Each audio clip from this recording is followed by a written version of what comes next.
मतदारसंघाची निवडणूक 26 जून रोजी होते आहे आणि ह्या निवडणुकीचा प्रचार आता अंतिम टप्प्यात आलेला आहे आणि या निवडणुकीत एकूण 13 उमेदवार निवडणुकीच्या रिंगणात आहेत आणि त्यापैकीच एक अपक्ष उमेदवार म्हणून भिवंडी येथील आणि कोकणाशी नाळ जोडली गेलेले असलेले नागेश निमकर अपक्ष उमेदवार म्हणून या रिंगणात उभे आहेत। तर नेमकं त्यांना या निवडणुकीत उभं राहावं असं का वाटलं आणि ते याआधी कुठल्या पक्षात होते आणि निवडून आल्यानंतर किंवा या निवडणुकीत जो काय जय पराजयाचा निर्णय असेल त्यानंतरही ते या मतदारसंघाशी कसे कनेक्ट राहणार आहेत, तर त्याबद्दल त्यांनी या आपली भूमिका स्पष्ट करावी। मी पदवीधर निवडणुकीसाठी उमेदवारी अर्ज भरलेला आहे आणि मला असं वाटलं की विधान परिषद निवडणूक जी आहे पदवीधरांची, ही पदवीधर जे मतदार आहेत ते सुज्ञ सुशिक्षित जाणते आहेत आणि मला असं नाही वाटत की कारण बहुतांश लोकसभेमध्ये तुम्ही बघितलात निवडणुकीमध्ये विधानसभा निवडणुकीमध्ये अफाट पैशाचा बाजार चालतो।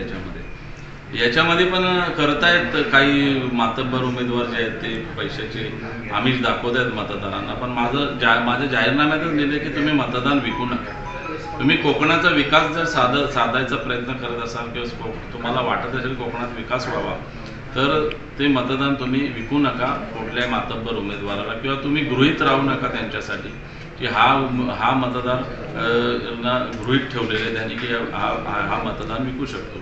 आता अशा भांडवलदार नेत्यांना तुम्ही परिवर्तन घडवण्यासाठी पाडणे आवश्यक आहे। कारण तुम्ही लोकसभेचे बरेचसे इलेक्शन बघितलेत की चांगले केंद्रीय मंत्री पडले, तिथे जनतेने कौल दिला। काही मी सामान्य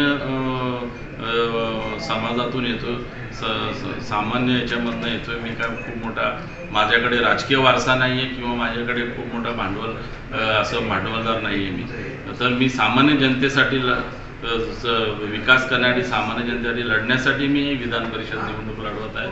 तर मला पदवीधर मतदारांनी आपला छोटा भाऊ समजून आपण मला विधान परिषदेत तुमचा आवाज बुलंद करण्यासाठी पाठवावे, हेच माझं म्हणणं आहे। तुमचं या निवडणुकीत मतदारांसमोर तुम्ही नेमकी कोणती उद्दिष्ट ठेवलीत किंवा विकासाचे नेमके कोणते मुद्दे ठेवले? खास करून रत्नागिरी, सिंधुदुर्ग आणि रायगडसाठी पर्यटन सारखे विकास झाले पाहिजे। कारण खूप मोठा परिसर आहे, इथं पर्यटनाला वाव आहे परंतु ते विकास होताना दिसत नाही। खास करून या ठिकाणी दळणवळण हे खूप धीम्या गतीने विकास चालू आहे, तो झाला पाहिजे। रोड रस्ते कोकणामध्ये समुद्रापर्यंत ते रोड रस्ते CC रोड चांगले बनले पाहिजे की जेणेकरून पुणे, कोल्हापूर, ठाणे, मुंबईचे लोक या ठिकाणी पर्यटनासाठी नॉन पोल्युशन इंडस्ट्री इकडे आली पाहिजे, कोकणातल्या लोकांना रोजगार मिळाला पाहिजे।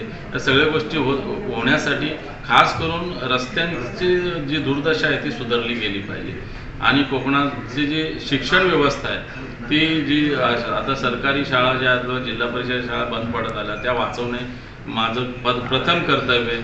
कोकणातल्या मुलांना पदवीपर्यंत, इंजिनिअरिंगपर्यंत, मेडिकलपर्यंत शिक्षण मिळावं त्यासाठी शिक्षण संस्था उभारण्यासाठी सुद्धा प्रयत्न केले जाते। 24 वर्ष होतात आणि आत्ता या निवडणुकीत तुम्ही अपक्ष म्हणून म्हणजे ही तुमची बंडखोरी समजायची का? काँग्रेस पक्षाला तुम्ही राजीनामा दिलेला आहे? हो, माझी सध्या बंडखोरीच आहे कारण मी त्या पक्षाचं सदस्य राहून ही निवडणूक लढू शकत नाही, त्याच्यामुळे मला बंडखोरी करावी लागेल। अपक्ष उमेदवार म्हणून मी माझी स्वतःची ताकद लावत आहे, मित्रपरिवार मला साथ देत आहे आणि माझ्या टेक्निकल प्लॅनिंगनुसार मी मतदारांना पत्र पाठवून त्यांची जी काय भावना आहे ती जाणून घेण्याचा प्रयत्न करत आहे।